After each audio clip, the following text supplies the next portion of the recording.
You are listening to Survival Stories with Jacqui. Welcome, survival warriors.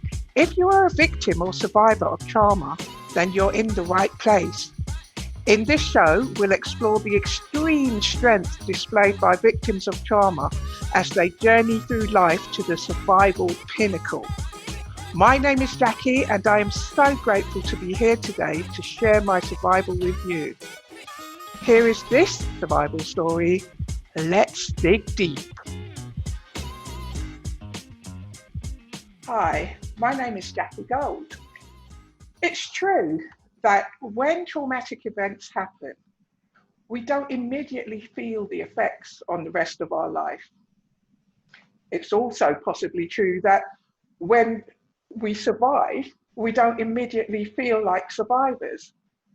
Experience has shown me that this is because the mind becomes cluttered, and it's cluttered by the events that have happened and possibly low self-esteem.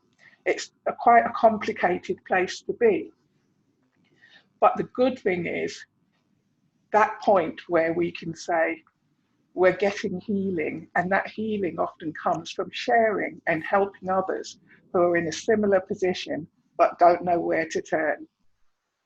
Hi, as I said, my name is Jacqui Gold, and this is Survival Stories with Jacqui. So I'd like to introduce you today to Manny Wolfe.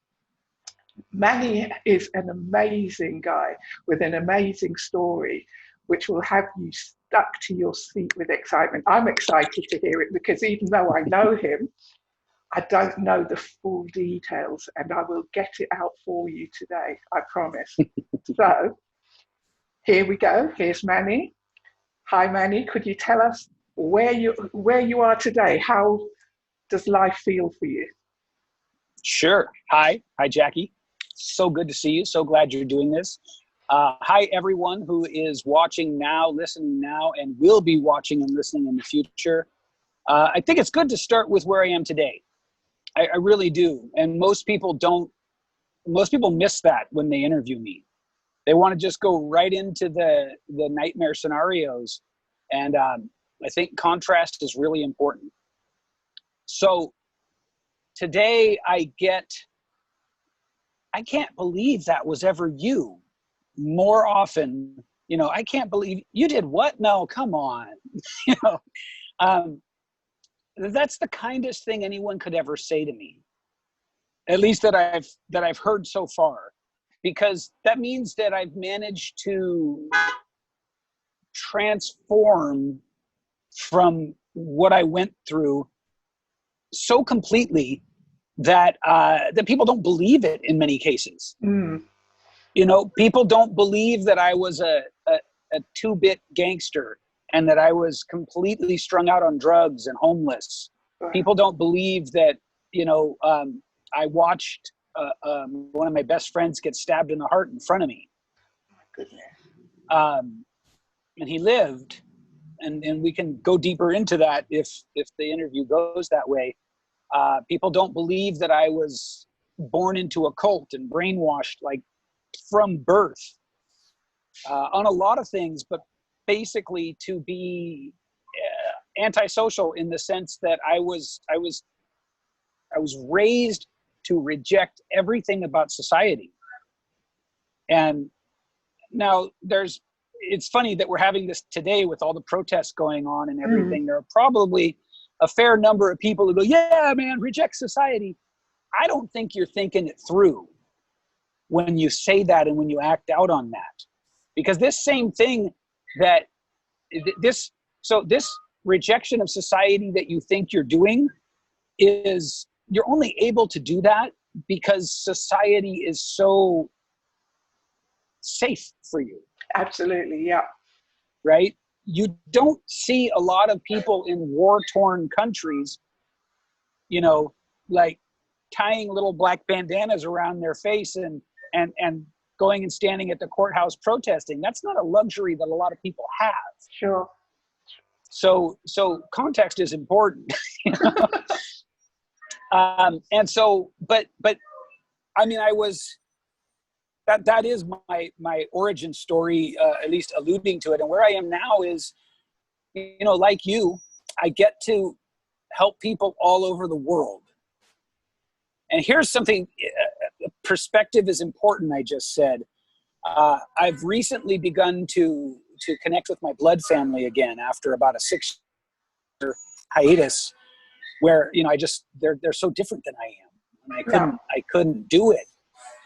And you and I might forget, just as people on watching this or listening to this might forget, you might take it for granted that you can work with people all over the world and connect with people all over the world, right? Yeah.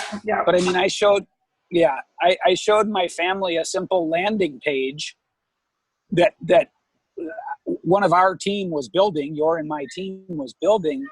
And, it's like you get to sort of realize all over again, maybe I shouldn't even take that for granted, because there's a whole section of people in the world that they don't take it for granted that they just connect with people all across everywhere. And you know what I mean? So all that is to say that today I am successful by any reasonable metric. Absolutely. I'm not an internet millionaire. I'm not a young internet billionaire, but I am successful. What I really want to drive home is that I'm profoundly grateful and profoundly happy. And I always want to make sure that people really understand the implication of that, or what that means. Because I was not a kind of person who had rough patches in my life. And I don't like to relitigate my story anymore. I'll do it for you. But it's so far from who I am now. But my struggle was from birth until mid-40s. It was just bloody fucking hard. Yes. There was no relief in sight. Mm-hmm. One of the things that I did during that time, in that, you might call it that crucible, right, was I cultivated an attitude of being able to find happiness and find joy and find good and find, like what you might ascribe to positive mental attitude or something. And so being able to find peace and happiness and what's good in the midst of what anybody would qualify as a brutal, relentless struggle has brought me to this place where, like, I'm healthy, I love and I get love, I'm intellectually gratified, you know what I mean? It's just it's a really good life right now. Could I ask you, would you attribute the way you are today to any particular person in your life, or would you say it came from sheer focus on your part?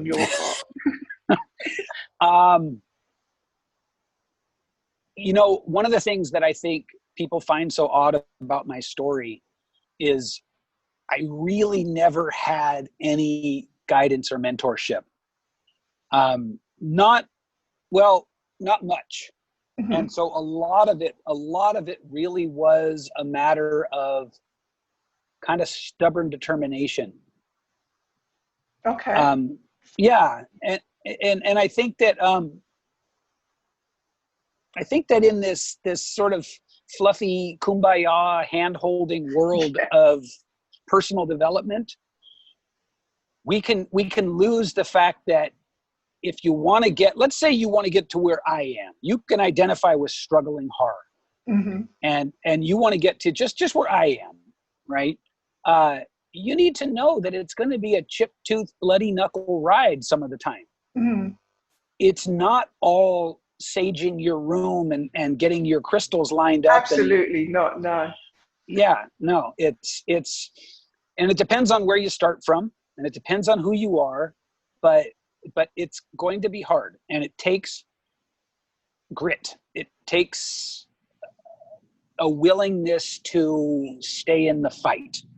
Well, thank you so much for sharing all of that, because it sounds like you've had one heck of a ride, as some might say. You've travelled quite a long and winding road. What I'd like you to do, first of all, please, you might have had a number of darkest moments, but take us to the point where you had to start turning it round, where you knew that things had gone to that point. Yeah. So there are really two of those. There are really two moments that were, and even the moment that I alluded to where my best friend was stabbed in front of me, you might say that was one. All it did was push me to leave the city I lived in, which was incredibly dangerous, just an incredibly violent city. And it didn't really matter what race you were. It was an incredibly racial city too, actually. But the really big ones, the ones that were like complete illusion, disintegrating experiences where you just are like, I don't know what's on the other side of this, but I'm not doing this anymore. The first one was, I had been an active drug addict and alcoholic and criminal and, general ne'er-do-well for leading up to this moment for basically my entire life. I mean, so I had moved from watching my friend get stabbed. I left the city that I lived in all of my developmental years, which was so violent. And I moved to a city that it was actually really not violent. It was a college party town in California. Big shout out to Chico. You know who you are. But I found the dark side of it. I found the underbelly of it because that's what I brought in with me. And proceeded to go deeper into methamphetamines, deeper into, just the kind of drinking that made everyone uncomfortable. Mm-hmm. The level of drinking that made my drinking buddies uncomfortable. Yeah. The level of methamphetamine use that made my drug using buddies uncomfortable. Wow. I mean, looking back, I can say I know what I was doing in hindsight, and I was trying to get right down to that me and the devil toe to toe. And only one of us walks out of here alive. Yeah. I know that's really what it was like win, lose, or draw. We're fine.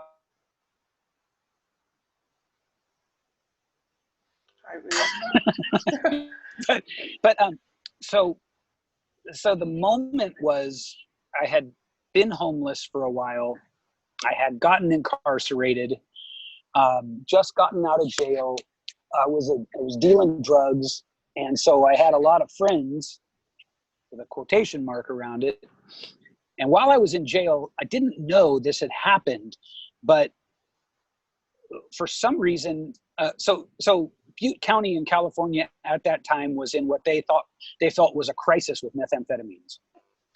And I think they were looking for PR and you can't make this stuff up. When I got out of jail, one of my best friends showed me a newspaper that had come out while I was in jail. And the headline with the article, I guess, said that they had arrested this important kingpin figure in the drug world. And it was me. Oh my God. And but here's the thing, I could not have been farther from that. I was a nickel and dime dealer. And so, but the thing is everybody in my world saw that. And so when I was released from jail 3 weeks later or whatever it was, everyone assumed that I had cut a deal. And so all of my other nickel and dime friends, they're like, every time I go and try to talk to someone, they need to check me for a wire, as if any of us were that important. It was really, really crazy. Yeah. And with the benefit of 25 years hindsight, I realized I could take a huge civil case against them for doing that. But that's neither here nor there. I get out of jail and nobody will talk to me. And I don't know why, because I don't know that this had happened. right? My goodness, that's amazing. So I go around to one friend's house who had been holding on to some of my stuff for me, and I try to talk to them and get a shower, and they close the door on me and they're terrified. I go to another friend's house. It's the same kind of thing. 2 or 3 people like this, and I was able to go get a couple of my really big country boy friends, and we literally kicked somebody's door in. And so we kicked the door in, and I walked in, and I'm like, I'm getting answers. What's going on? You know? So, sorry, could I just stop you there? When Sure. you did that, what type of frustration was that? Was that anger, like, how dare you all reject me?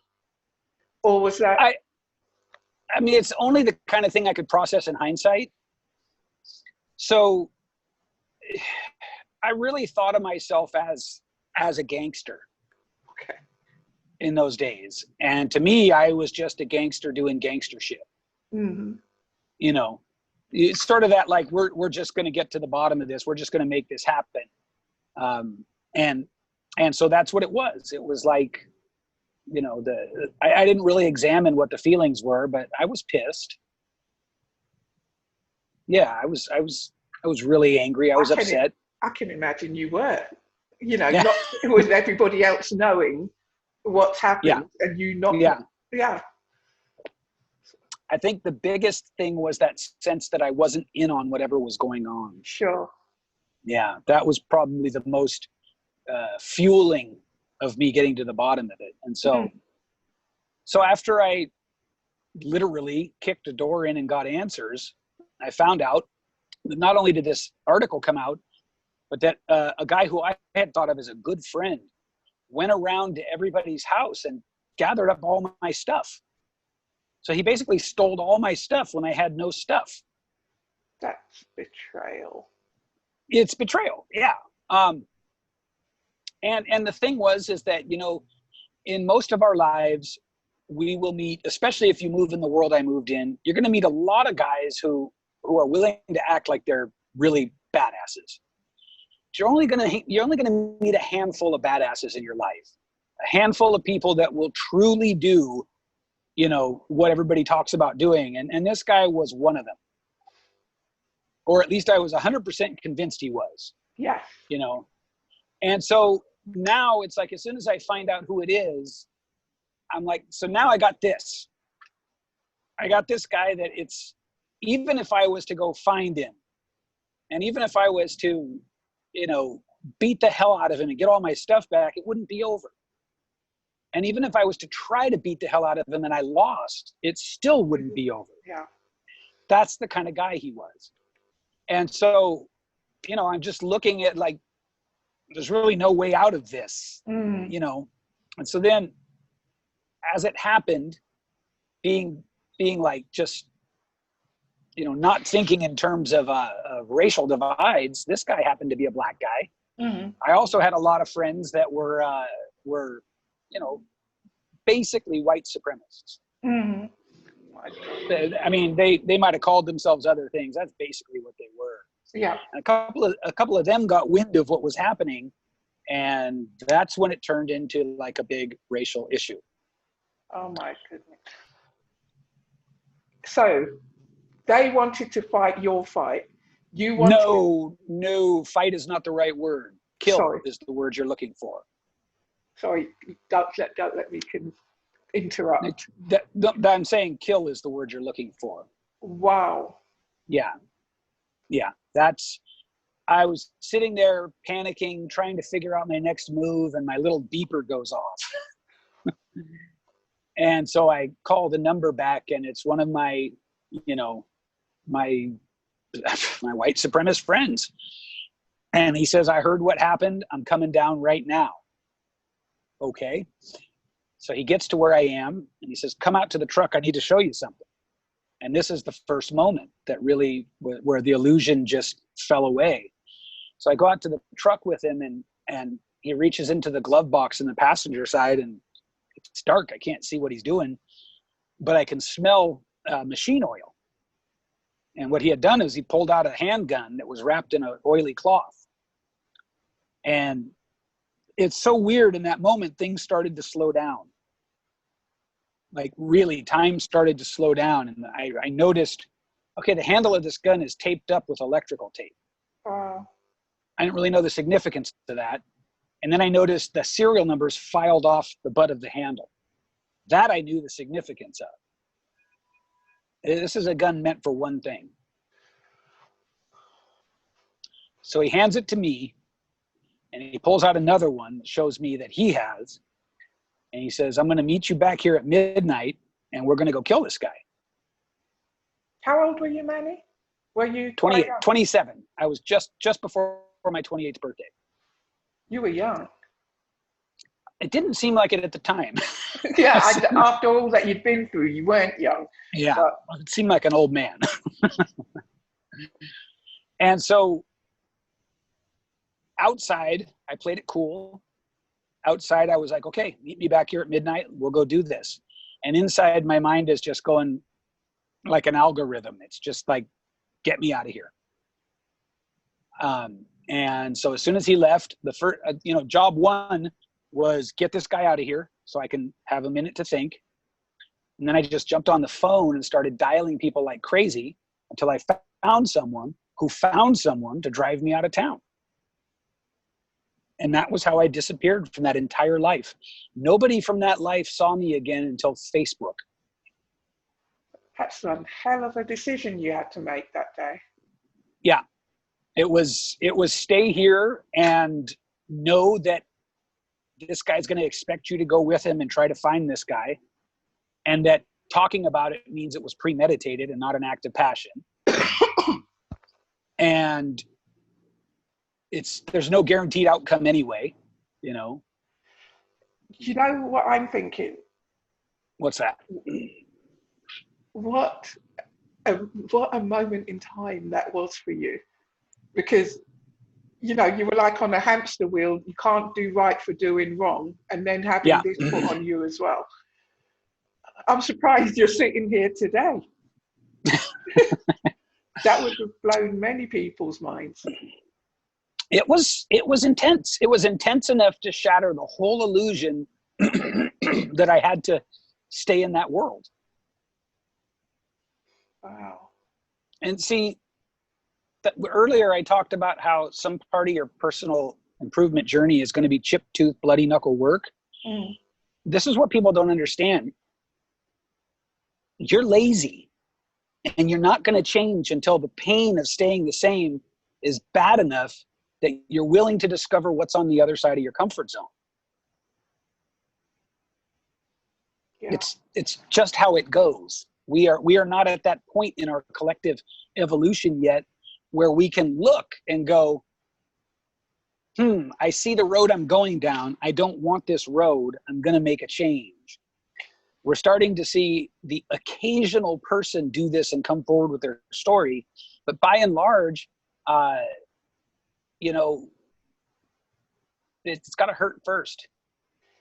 Let me ask you, at that time, had you cut your family off, or your blood family off? No, that was not for years later. So you had to leave them behind as well when you... That was the second big moment. Oh, sorry. I'm just like this. So just like that, within about 45 minutes of that guy leaving, I'm in the back of a little Honda CRX with two college girls I've never met before. I'm at the lowest point of my life. I'm devastated. And I'm literally just laying in the back of this little car, heading back to the town I just left to go back and hide at my mom's house. And that was the starting of putting things back together. So it was out of the frying pan into another frying pan, basically. Frying pan implies that it was acute. I wasn't able to figure out there were big sort of issues to be resolved with my family and I for a long, long time after that. Okay. Family can be tricky like that, and so I entered into a period in my life that was intensely self-reflective, intensely developmental. You know, I immediately started to go to Alcoholics Anonymous and Narcotics Anonymous, and almost as quickly as I went there, I started to realize these people aren't trying to dig as deep as I am. Now, I don't mean that about everyone there, but, you know, there was a certain level of, we've got this far, we're okay, that I perceived at the time. And I was like, I'm not better yet. I don't feel okay. You know, sitting around and smoking cigarettes with you guys and drinking coffee and talking about our horror stories is not enough for me. You know, said another way, I'm still pretty fucked up. So you guys can do whatever you're going to do. I got to keep looking. And so I sort of I did like about a 3.5 year swing deeply into the recovery community, learned a lot of powerful stuff, and then just sort of shot back out again. So you weren't fully recovered then, would you say? You're never fully recovered.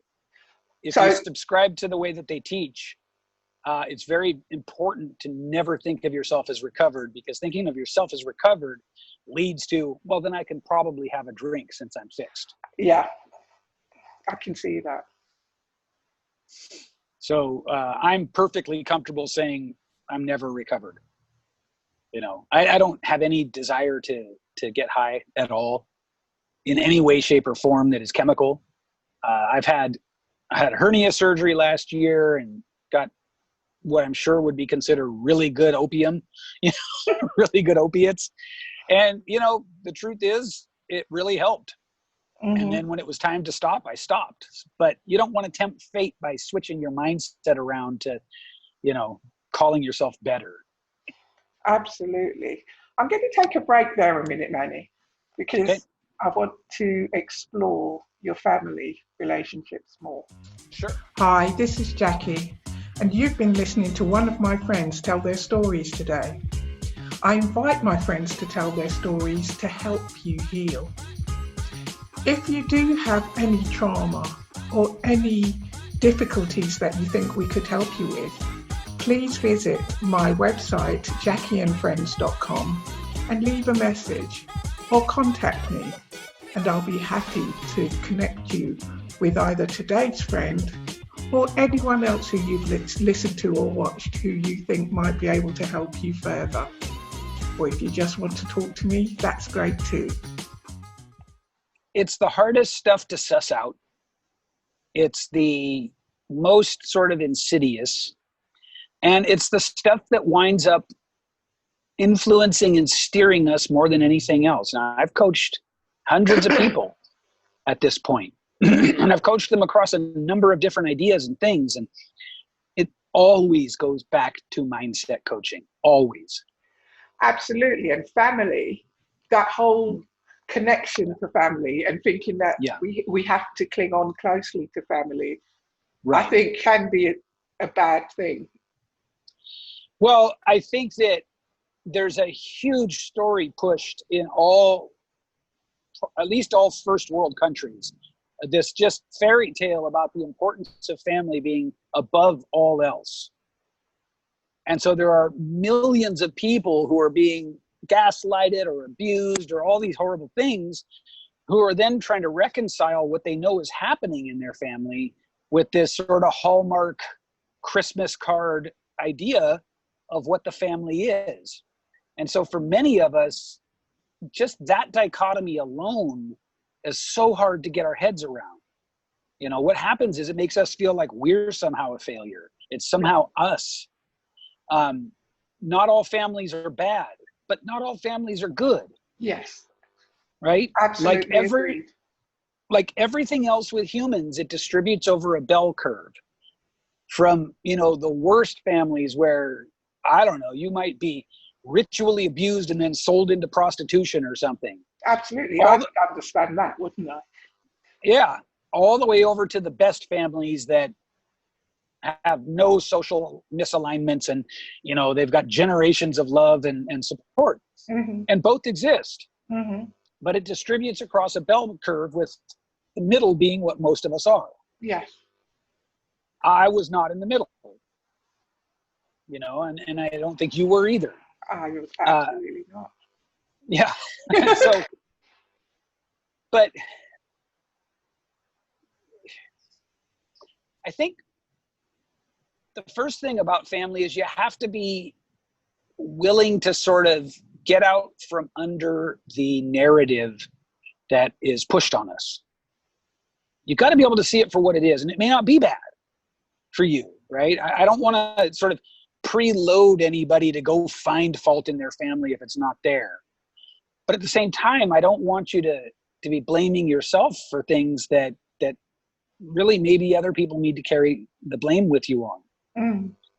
You know, and so I went back into the bosom of my family.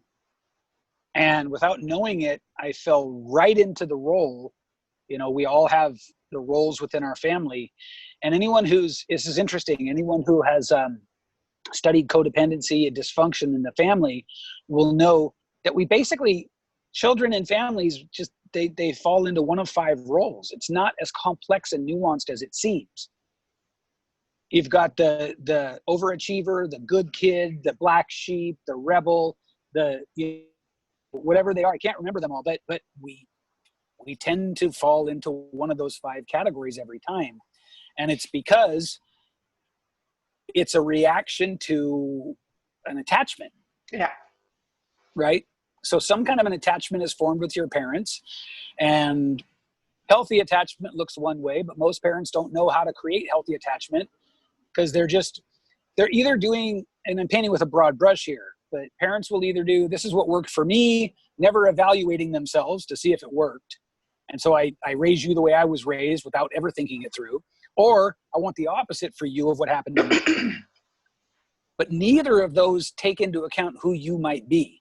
Absolutely. Yeah. Agreed. That's interesting. Yeah.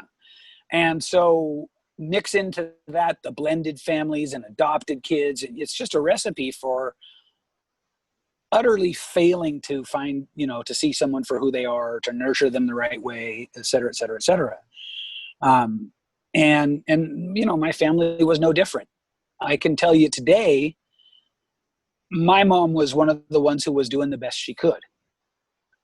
It's so again, Jacqui, it's so weird because I don't live in this anymore. It doesn't, I don't feel it in my body anymore, but the best she could wasn't good enough. Mm-hmm. She had huge, profound things happen to her during the time that we kids were alive. Yeah. That were, more than anybody could be expected to sort of absorb and then keep on parenting 4 kids. Yeah. So it's in her case, it's not as though she were malicious. I'd say, Manny, here, when I sum up my mother, I sum her up in a similar way. When I say I love my mom, but she didn't do a good job. And we have had that conversation, where I say, I understand what you were going through, and it wasn't an easy ride, but you didn't do a good job. Yeah. Yeah. And go ahead. No, I was going to say, sorry to interrupt there. That's all right. Getting to the place where you can say those kind of objective things and feel them, that's the end result of a lot of discovery. That's the end result of a lot of work. And again, I said with my family, it took, let's call it 17 years after originally getting clean and leaving, not trying to kill that guy and instead running away to really realize it took till about the end of the 2008 financial crisis. That's when the second moment happened. So all of this has been leading us to that second moment that I promised you at the beginning of the interview. I was still struggling with a lot of internal stuff, a lot of stuff that I didn't understand, a lot of insufficient analysis tools for the level of discovery that I was at. And so when you have that, you tend to relive the things that are your struggles. And I was in construction during the 2008 to 2012 crisis, and construction was one of the industries that was just wiped out. And so it was brutally fucking hard. You know, I would have these odd little spurts where I'd make incredible money and then it would just be nothing. And that's no way to live, you know, unless you're talking about, you know, your paydays being huge paydays. You can't live like that. And I was, for most of that time, I was solely raising my son. And so I really needed my family's help because I couldn't work and, you know, be there for my kid at the same time. It was just an untenable situation. It was a situation with no good sort of outcome. And, you know, my family were looking at me as though I were making reckless choices with my finances during a time when there was no work. And it just kind of built and escalated and built and escalated. And I didn't have the language to really explain, this isn't me, this is the whole world. Sure. You know, you guys are sort of making it about me, but the whole world is struggling right now. And it just sort of like, again, escalated and escalated. And for me, what happened was I had one afternoon where I got my car repossessed. I got evicted from my apartment. My license was suspended and my power was turned off. It happened in about a 4-hour period. It's just bam, bam, bam, bam. You're steady. Yeah, it's funny. It's funny you say that because I remember one time my mom looking at me and saying, I don't know where you get your strength from. That is some strength. That is robust. Well, thank you. Again, I go back to part of your journey is going to be chipped tooth and bloody knuckle. You know, don't buy the hype about anybody who shows up, especially on social media, presenting themselves as a spiritual teacher who tries to make it look like it's somehow about, again, saging your room and having the right crystals and going to their $9,000 retreat. If you're not willing to get into the blood, the murk,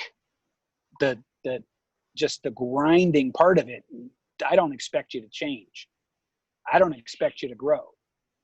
The good news is you can get to the point after learning through pain so much where you can sort of start to head it off. You can get to the point where you're like, you know what? I don't really like just abject suffering anymore, but I want to keep growing. Kind of like the direction I'm going in, kind of thing. Yeah. Yeah. In my experience, though, you don't get to sort of jump the curve and just go straight to that. You got to do your time. So you got to put in that. Yeah. What was the straw that broke the camel's back with your family? Here's what it was. When that afternoon occurred, I reached out to my sister and, you know, I was just looking for a friendly face, a friendly voice. And I told her what had happened. And she was at that time married to a guy who I was having struggles with him. But so she said something to me when I told her everything that happened that it kind of made my skin crawl. Mm. She said, Mike and I were worried about something like this happening, and we were just talking about how we can help you. It was very out of character. It was a non sequitur. It was like, you know, I should have asked her to prove that she was my actual sister at that point, because it's not the kind of thing she would have said. Mm. And I remember it felt like a spider ran across my neck. Like, I still remember that. I was like, oh, that's something really, that's not right. And she said, I'm calling a family meeting to see how we can help you. And my family doesn't do family meetings. But I didn't know what to do. So I said, okay, I'm going to go to this family meeting. Now, my best friend was also struggling through that period of the recession. So he's living in my little condo with me. And I turned to him and I said, this is just what just happened. And I feel it's really weird. And he's like, yeah, that's not right. So I went to the meeting anyway. And in spite of my better judgment, and it wound up being about 2.5 hours of the family just dumping on me, all their frustrations. I mean, they were litigating stuff from 15 years ago, from 25 years ago. It was a complete failure of the family security net. It was a complete failure of integrity. It was a complete failure of character. And then it sort of, it just went on and on and on. And honestly, looking back, I don't know why I stayed, but I was in a really, really sort of overwhelmed spot. So I stayed and I just kept putting up with this. And finally, my sister and her husband get to the big reveal. This is how they're going to help me. They said, here's what we'll do for you. We'll let your son come live with us while you're getting back on your feet. And I thought, that's the kind of thing I would do. And then with a straight face, her husband said, I took the liberty of going to a lawyer and having him draw up some visitation papers. Yeah. So I just want to let that sink in there for a minute. He asked me to sign papers that basically gave him the right to determine when I could see my son. Yeah, you see, for me, I have to say, that is where my hearing would be switched off, Yeah, that's pretty much what happened to me. I would be like, no. Yeah, I was so overloaded with disbelief and frustration and anger. I don't remember what I said. When I recounted that moment in my book, I said, fuck you, fuck all of you, go fuck yourselves, I'm out of here. Okay. And that certainly was my intent, but I don't remember what I actually said. If I'm trying to be as honest as I can, I don't know. But what I do know is, that the meeting was over. Yeah. The meeting was over. And quite right. And yeah, and I, it's just like, I don't want your help. I don't need your help. You should all be ashamed of yourselves. I can only hope that you can look back someday and see what a catastrophic failure of support this is. This is not something I would ever do to you. To me, in my mind, my sort of conception of family is if they came to me with a similar problem, it would be open and shut. You'll come live with me until you're back on your feet. End of. Yeah, but they're not having my child. No. But no, you can't keep my child and make me basically give up. Yeah. And so that was what it took. And the strangest thing happened. Remember, this was at the end of the recession where there was very little work. I walked home and I felt liberated. And I booked 3 jobs between leaving their house and getting home. And from there on, the work, I didn't have a car, I didn't have a place to live, and I was running 2 jobs a day. It just came pouring down. Sometimes, I always say to people, sometimes you have to go left to go right. Okay? You have to hit that bottom rung. Right? I am 100% in agreement with that.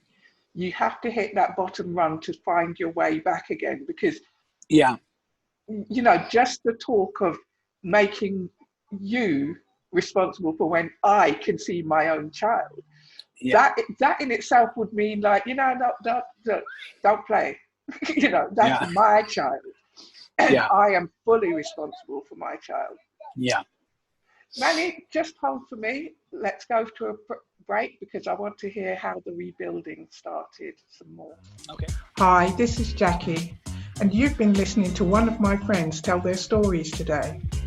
I invite my friends to tell their stories to help you heal. If you do have any trauma or any difficulties that you think we could help you with, please visit my website, jacquiandfriends.com, and leave a message or contact me, and I'll be happy to connect you with either today's friend or anyone else who you've listened to or watched who you think might be able to help you further. Or if you just want to talk to me, that's great too. So that was quite a journey. How did the rebuilding? Well, you've started telling how the rebuilding started. It started turning around on that day. Did it continue in the right direction for you? Well, it did, and I want to borrow that well-worn story about the bamboo trees in Asia that take 5 years of watering before they grow. Then they grow 16 feet in 90 days. Yeah. It's not an accident that Les Brown wears that story out, because I had been tending the soil for a long, long time, for years at this point. And seeing marginal, kind of changes and results and growth. But that was really the thing that I would call a breakthrough. That was really the moment where, once again, I just had any kind of illusion stripped away. And it was just like, I have to put the rubber to the road. I got this, Could I just ask you, what did that feel like inside, where the illusion was stripped? What did it feel like for you? It felt like almost a cliche. It felt like I was 100 pounds lighter and 5 times stronger. Okay. It really did. It was just like, I'm just going to go do this now. Yeah. Yeah.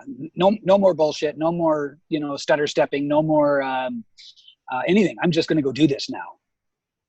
And it's at this point, I feel like I want to sort of give a message to all the coaches out there who aren't quite getting the business they want, and aren't quite getting the results they want. And I say this with love, it's 100% exclusively, only and entirely your fault. If you're not getting what you want, it is all on you, 100%.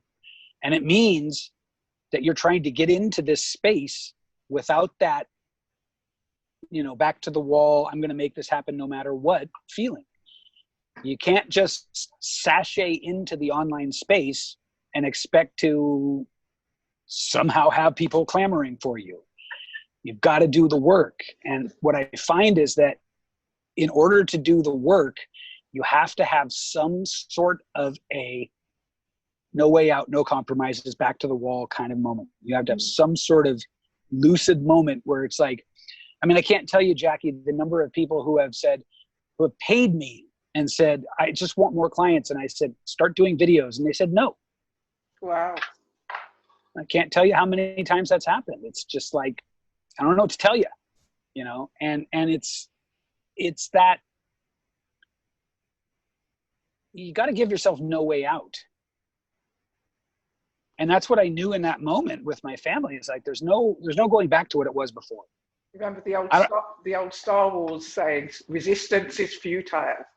Yeah. I don't know what's coming next, but I know that it can never be what it was again. So, and then so the rebuilding again had sort of already been germinating under the soil. I had 2 very, very good years of construction, very good years.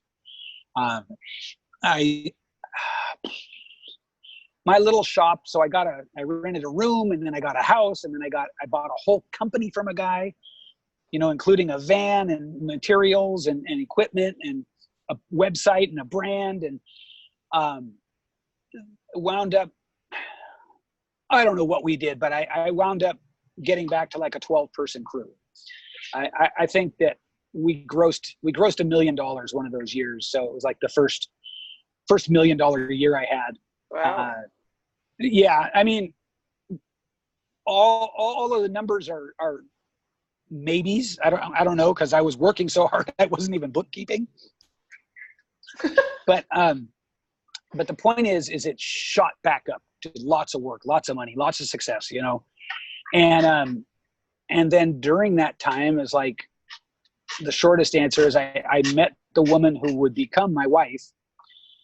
And there's a teaching moment here. She was so different from anyone I had ever dated before. I tried to push her away twice. She literally at one point had to tell me, I kid you not, on the phone, she said, I'm paraphrasing because I don't remember the exact quote, but it was words to the effect of, you're pushing me away. You're an idiot. However, I know that we're supposed to be together. I'm going to let you figure it out on your own.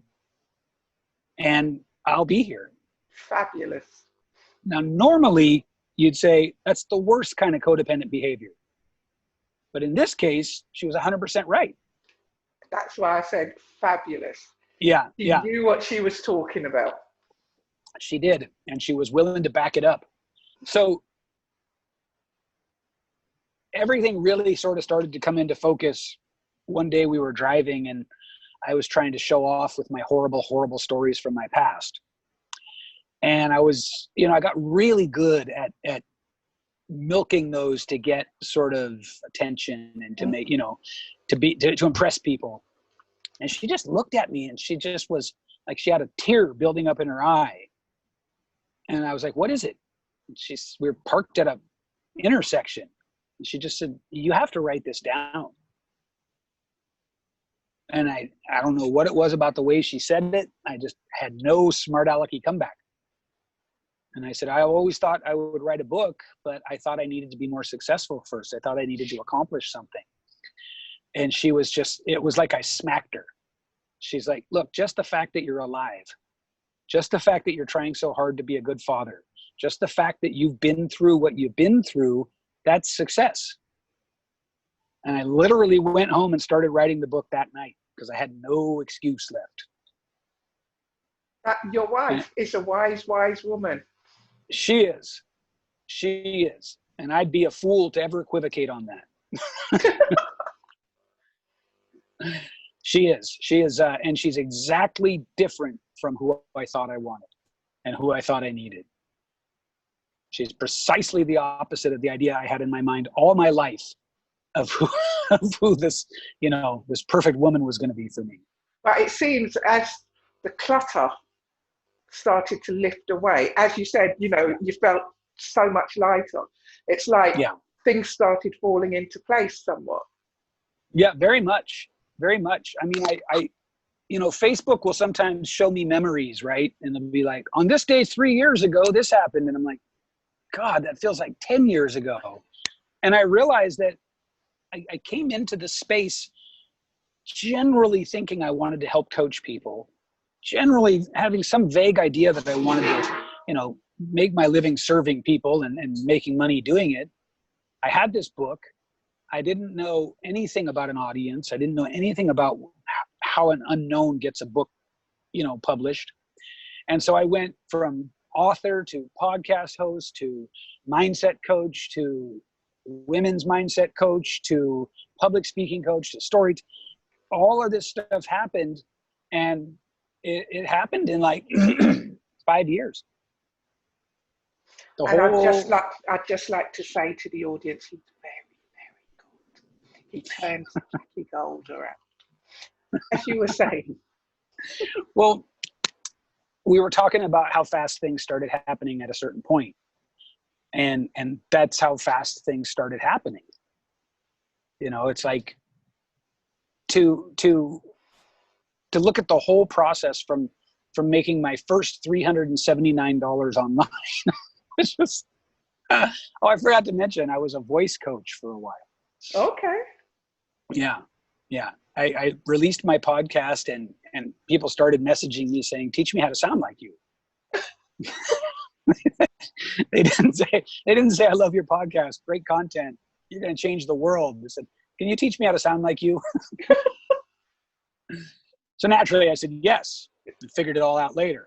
Absolutely.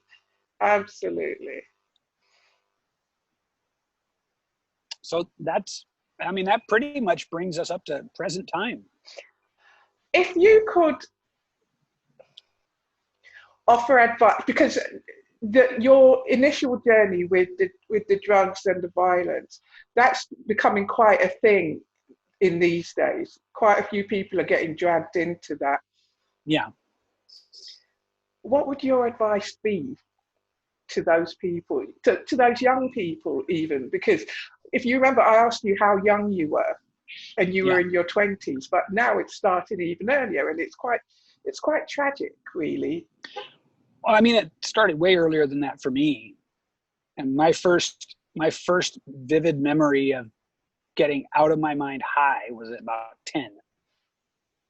So what's the question exactly? The question is, the whole gangster life is painted in a somewhat glamorous way for young people, you know. Yeah.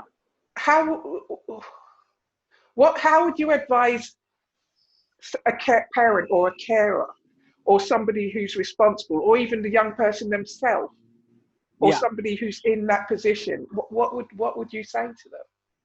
Well, I think the answer to the problem is so big as to be systemic.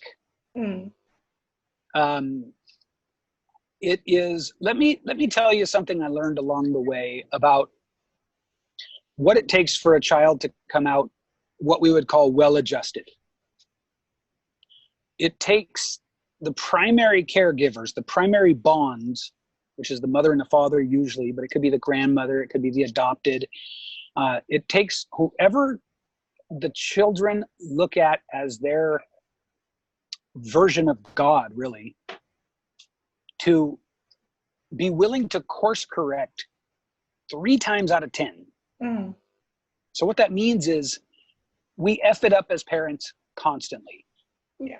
It's like we're blindfolded running through a field full of rakes.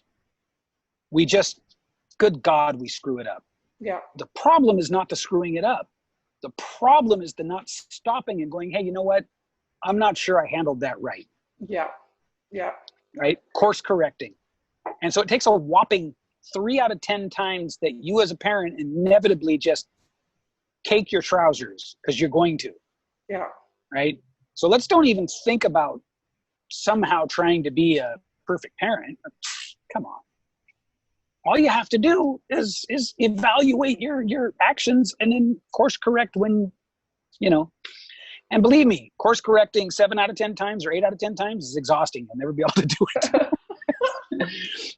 You'll spend your whole life in analysis, but 3 out of 10 times. Now, when we think about how many kids have struggles, how many kids are willing to go to the gangster lifestyle or drugs or whatever to find a feeling of family, that means 3 out of 10 times is not happening very much. Sure. So my point is this, it's a low bar, but I don't think parents know just the power of course corrects.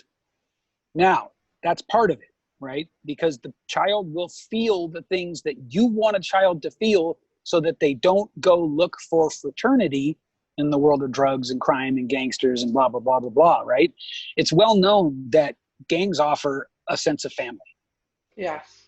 This is a well-known, well-researched, well-documented idea. The reason kids join gangs is for safety and a sense of family. Yeah. Which their mother and father should give them. Yes. Now, the other piece, though, Jacqui, is that there's got to be partnership with schools. And it's handled quite badly in schools, with all due respect.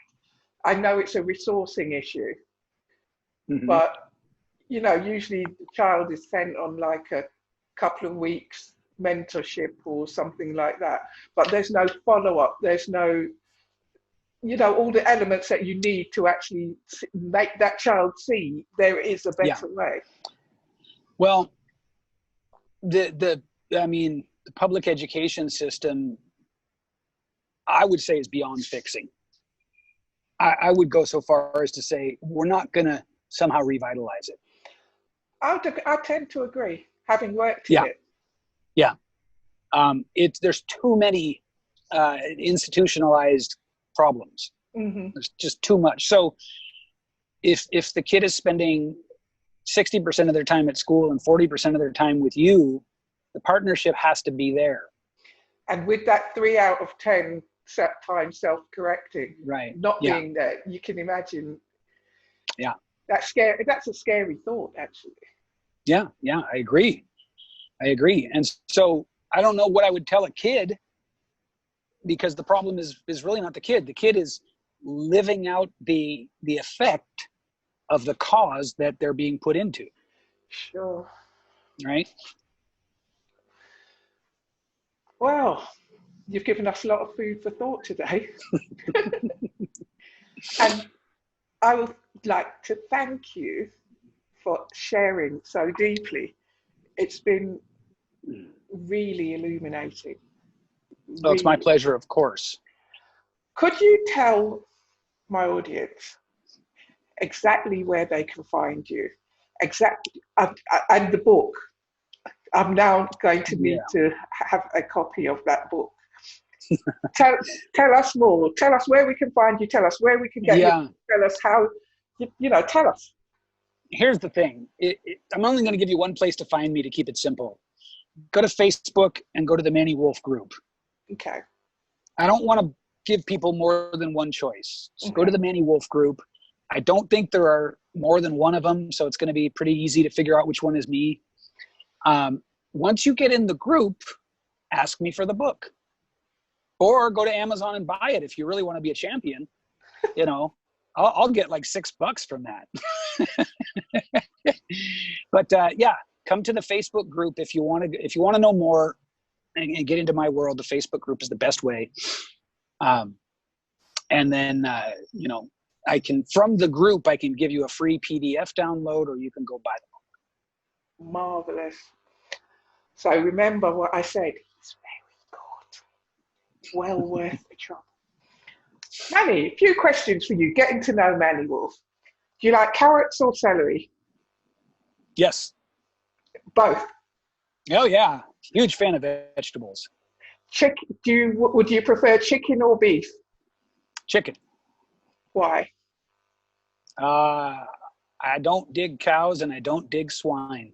What's your favorite non-alcoholic cocktail? Kombucha. Wow, that sounds like something I'm going to have to try. I've never tried. You're gonna have to try it, yeah. Well, thank you for being such a great guest. Now, it was my pleasure. Audience, thank you for listening. I'm sure you've been as on at the edge of your seat as I have been. Remember, sharing is part of the healing process for many of us.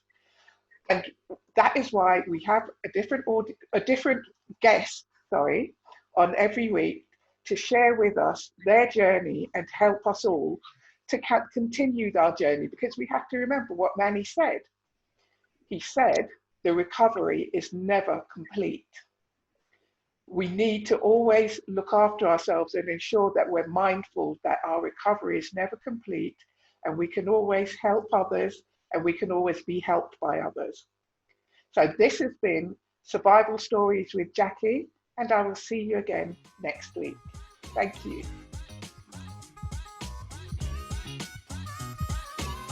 And there we have it, another empowering episode of Survival Stories. If you heard something today that resonated with you, please reach out at jacquiandfriends.com and download our free PDF. Don't forget to head over to iTunes and leave a 5-star review and rating.